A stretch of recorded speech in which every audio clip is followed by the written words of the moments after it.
Once upon a time, in a lovely kindergarten class, the children were invited to plant seeds in a small garden box. To their surprise, however, their teacher handed each of them a pair of disposable gloves. "We don't want to get dirty," she explained. With their small hands gloved, shielded from the texture of the soil, the children quietly dug tiny holes and placed the seeds, careful not to let the earth touch them.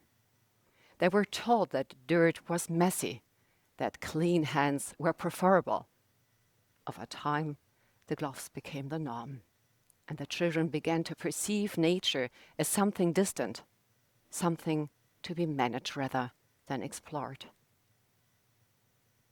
Fast forward to today, and many of us navigate life with an internal set of gloves, detached from our emotions, intuition, and connection to ourselves and the nature world.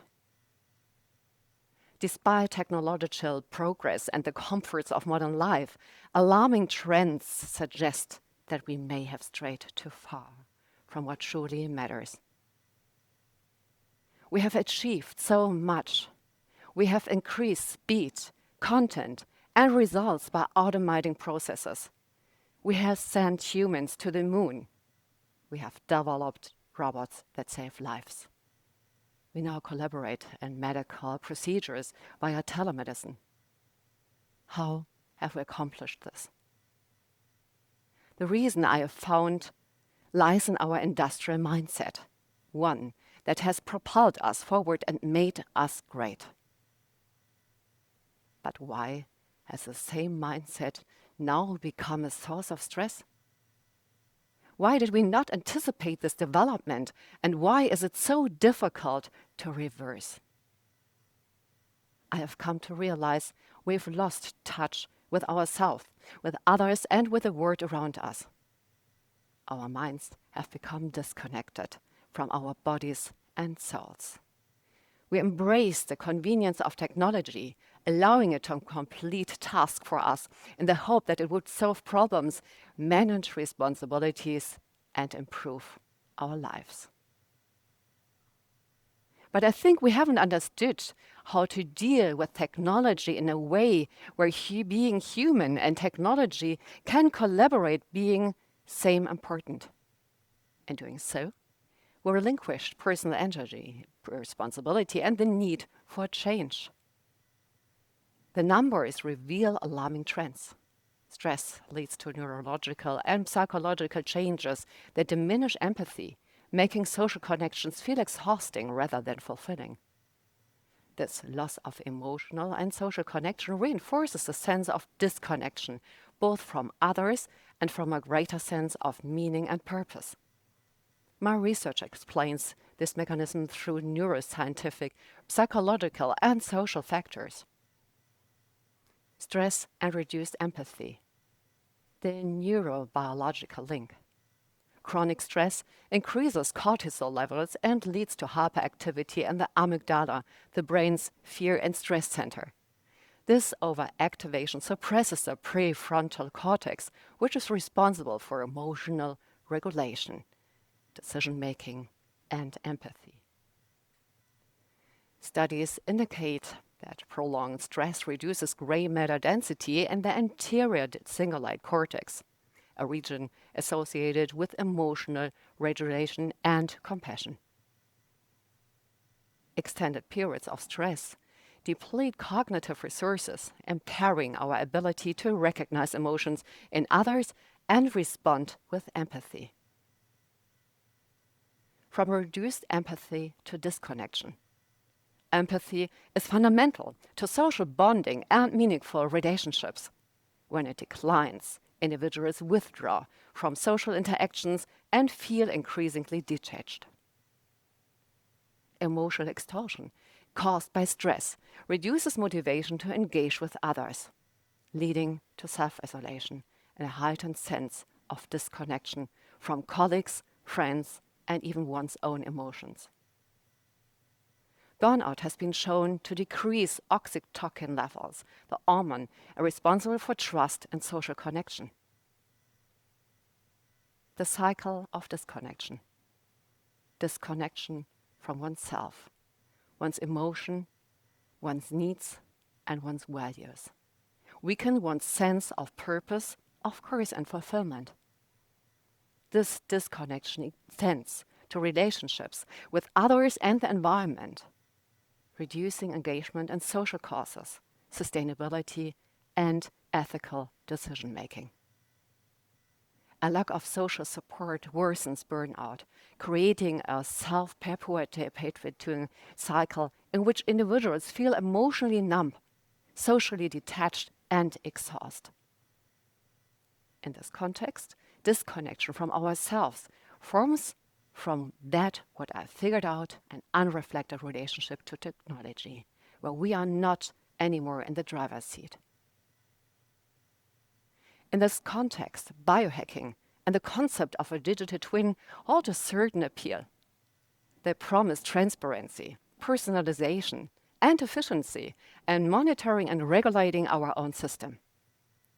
In such a scenario, responsibility could be transferred to an algorithm, an attractive prospect for some. Yet others argue that this risks diminishing our humanity. Meanwhile, scientific studies continue to record rising rates of physical and psychological illness. The pursuit of convenience through technical solutions overlooks our fundamental need for inner balance and for reconnection with our own wisdom. By losing touch with ourselves, we have weakened our intuitive ability to navigate the world. My research demonstrates that reconnecting with our intuition and emotions requires courage. The courage to feel deeply, embrace vulnerability, and trust our inner signals. In a world dominated by data and labels, it often seems easier to follow a prescribed script than to rely on our instincts. Yet, true quality of life arises from transitioning away from an overly analytical, compartmentalized understanding of ourselves toward a holistic perspective. One that acknowledges the unity of mind, body, and soul. I have figured out a healthy transformation, a healthy way to develop technology, and a healthy togetherness of human and technology needs a kind of earth code. It needs a kind of earth code I figured out to reconnect, which has 3 parts. Positive self-talk. Cultivate an authentic inner dialogue by questioning societal belief systems and challenging your own negative self-talk. Replace limiting narratives with empowering ones. Ask questions. Resist taking things at face value, especially when it comes to labels, trends, and stereotypes. Adopt a mindset of curiosity. Why do I believe this? What lies behind this narrative? Listen to your intuition. Trust your inner wisdom. Your subconscious synthesis of knowledge, experience, and emotions to guide you toward the right decisions, even when logic alone falls short. I truly believe that by shedding our metaphorical gloves and embracing the full human experience, we lay the foundation for a future in which individuals, communities, and the world at large can thrive in peace. I truly believe that reconnecting with ourselves will reduce misunderstanding, conflict, and war while fostering collaboration, democracy, and a healthy twin. Yes, multiple transformation worldwide. I truly believe that a person who is at peace with themselves has no need to attack others, no cause for jealousy, and no compulsion to blame others for their own inner void. I dream of a world where we all remove our gloves, where we allow our feelings, thoughts, and dreams to come alive once more. A world in which we master the integration of sustainability, innovation, and technology. A world where we live, sense, and feel deeply, shaping a future that is truly worth living for all. In that kindergarten, one day, the children made a choice. They tossed aside their gloves, plunked their hands into the soil, and laughed with joy. I can feel the earth. Thank you.